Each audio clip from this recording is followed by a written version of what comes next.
پر مکہ جیسے مقدس شہر جو پہاڑیوں میں گھرا ہوا تھا، اس میں ایک ایسا وقت آیا کہ قحط پڑ گیا۔ جب مکہ میں قحط ہوا تو لوگ بھوک سے مرنے لگے۔ اسی عالم میں مکہ کے رئیس خاندان اور رئیس قبیلے کے چشم و چراغ، جن کا نام عمر ہے، وہ شام میں تجارت کی غرض سے گئے ہوئے تھے۔ انہیں خبر ہوئی کہ ان کے آبائی شہر، آبائی وطن سے لوگ بھوک سے مر رہے ہیں اور قحط ہے۔ وہ وہاں سے واپس مکہ تشریف لاتے ہیں اور مکہ آتے ہی وہ پہلا اعلان کرتے ہیں کہ 100 اونٹ اللہ کے نام پر ذبح کیے جائیں اور ان کا گوشت جو ہے اس کا کھانا بنایا جائے۔ عرب کے بھوکے لوگوں کو، مکہ کے پانی سے ترسے ہوئے لوگوں کو جب یہ اعلان ان کے کانوں میں آواز آئی تو لوگ اس حویلی کی جانب دوڑے۔ وہاں پر اونٹ کے گوشت کے شوربے میں بھگوئی ہوئی روٹی، جو آج بھی عربوں کی پسندیدہ ڈش ہے، آج کے دور میں اسے سرید کہتے ہیں، اس دور میں اسے حشم کہتے ہیں،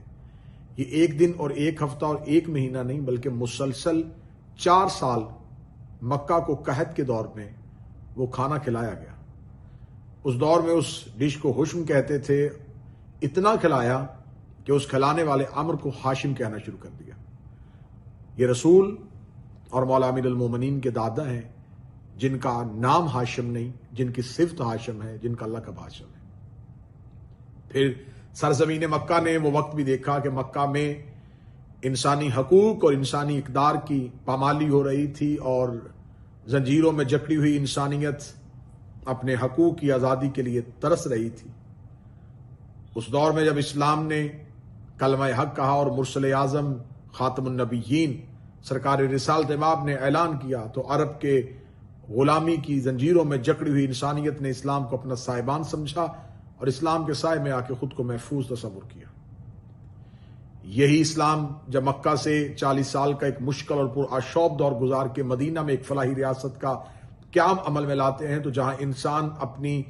عزت، اپنی قدر، اپنی رفت پر رشک کر رہا تھا، وہیں مرسل اعظم نبی آخر مدینے کی مسجد میں بیٹھ کے اونٹ کے گلے میں رسی کی سختی پر بھی صحابی سے ناراض ہو رہے تھے۔ وہاں پر جانوروں کے حقوق کی بات ہو رہی تھی، وہاں پر زمینوں کے حقوق کی بات ہو رہی تھی، وہاں پر گھاس اور تنکے کے حقوق کی بات ہو رہی تھی۔ بعد از رسول امامت کا ایک روشن دور آتا ہے اور امیر المومنین علی بن ابی طالب رات کی تاریکی میں اپنی کمر پہ راشن لے کے مستحقین کے دروازوں پہ پہنچ جاتے ہیں۔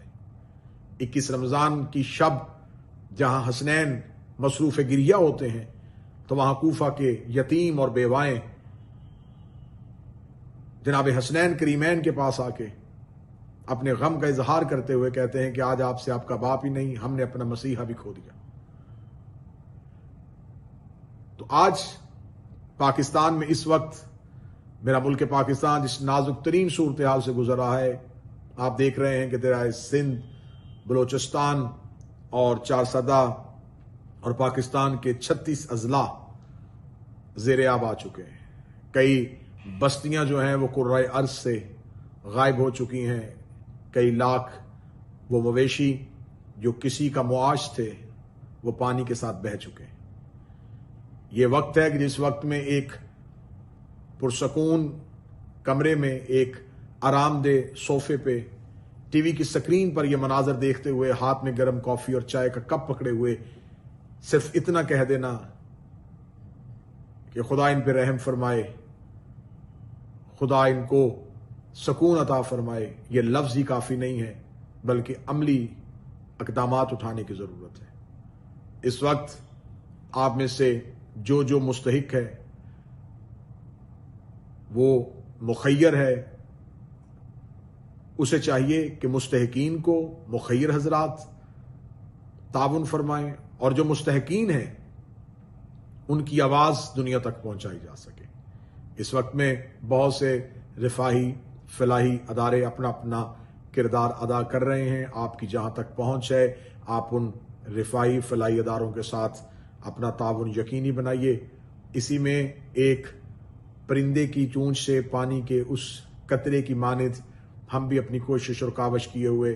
جناب میر سید ابو صالح رضوی صاحب اور میں حقیر اپنی ایک پوری ٹیم کے ساتھ اس وقت آپ حضرات سے یہ اپیل کرتے ہیں کہ آپ میں سے اگر کوئی ان تمام مستحقین تک ان کا حق پہنچانے کے لیے اپنا کردار ادا کرنا چاہے تو وہ ضرور کرے۔ میر سید ابو صالح رضوی صاحب اس وقت پاکستان میں موجود ہیں، میں پاکستان میں موجود نہیں۔ ہم نے جہاں تک اپنی تئیں کوشش ہے وہ مکمل کر رہے ہیں، اور ایک ٹرک جو ہے وہ کل رات راجن پور اور تونسا کے لیے، ڈیرہ غازی خان کے لیے روانہ کر دیا گیا ہے۔ مزید راشن کی ضرورت ہے، ان لوگوں کی زندگیاں بچانے کے لیے، ان کے لیے زندگی کی شمع کو دوبارہ روشن کرنے کے لیے پانی کی ایک بوتل سے لے کے بسکٹ کے ایک پیکٹ تک کی ایک زندگی کو ضرورت ہے۔ آپ حضرات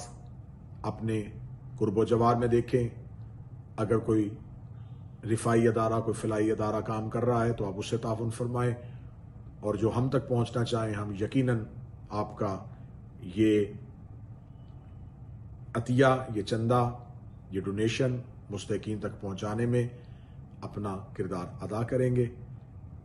دعاؤں میں یاد رکھیے گا، خداوند متعال میرے ملک پہ رحم فرمائے اور اس آفت سے ہر ایک کو محفوظ فرمائے۔